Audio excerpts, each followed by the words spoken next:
Siap-siap, stok kuota bahan bakar minyak jenis Pertalite dan solar subsidi dipastikan akan habis pada Oktober mendatang. Badan Pengatur Hilir Minyak dan Gas Bumi BPH Migas mengingatkan, konsumsi Pertalite hingga Juli telah mencapai 16,8 juta kiloliter dari kuota yang tersedia di tahun ini, sebesar 23 juta kiloliter. Artinya, kuota Pertalite yang masih tersedia sekitar 7 juta kiloliter lagi.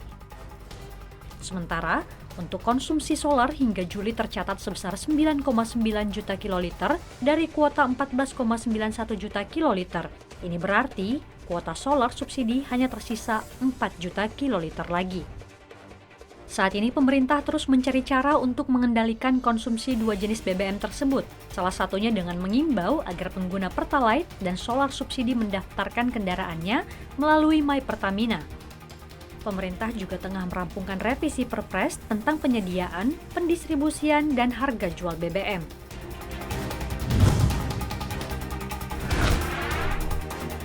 $800 juta orang terancam kelaparan dan kekurangan pangan akut. Hal ini bukan hanya gertak sambal belaka. Presiden Joko Widodo mengatakan lebih dari 300 juta orang di dunia sudah merasakan dampak kelaparan ini. Krisis pangan ini diperparah oleh perubahan iklim ekstrim hingga perang yang belum berkesudahan.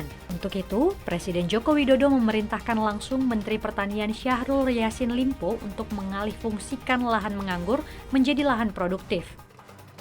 Jokowi juga mendorong rumah tangga hingga kelompok warga mulai menggencarkan lahan pertanian terbatas lewat pot dan polybag di depan rumah.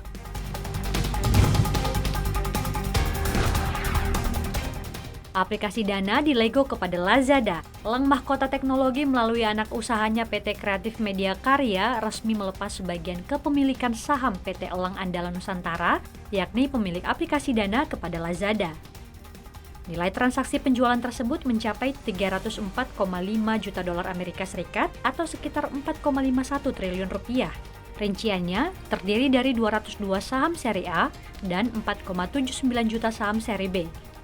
Corporate Sekretari Elang Mahkota Teknologi Titi Maria Rusli menjelaskan, setelah penyelesaian transaksi penjualan saham, kepemilikan saham Kreatif Media Karya pada Elang Andalan Nusantara akan mengalami penurunan jumlah. Di sisi lain, Kreatif Media Karya akan memperoleh penjualan saham yang akan berpengaruh positif pada kondisi kas keuangan perseroan.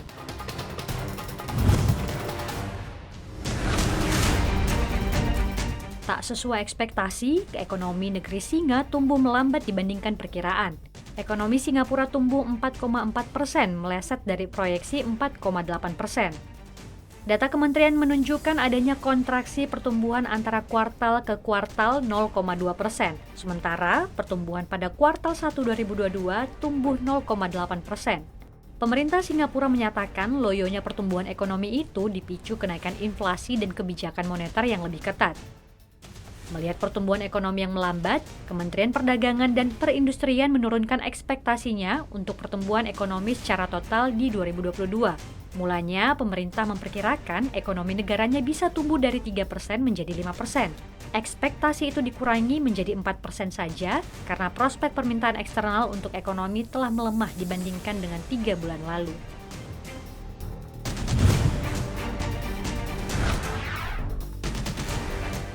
Inflasi Amerika Serikat masih panas.